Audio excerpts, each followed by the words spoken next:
So my last slide in ventilation is to explain how air change rates work. It's one way that we talk about ventilation. I like to talk about it both ways. How much clean air do you need to supply per person in a space? And then what's the air change rate? So the air change rate is normalized to volume. It measures the outside air that you put in, and then you divide that number by the volume of the space.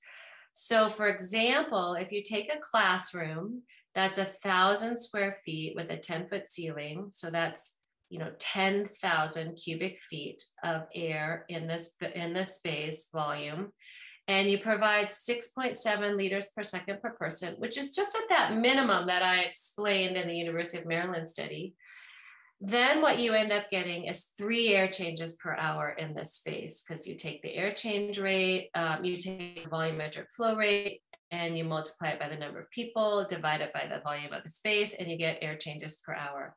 What this tells us is that it takes 20 minutes for 60% of the room air to be exchanged with outside air, clean air, and it takes a whole hour for the entire room to be cleaned.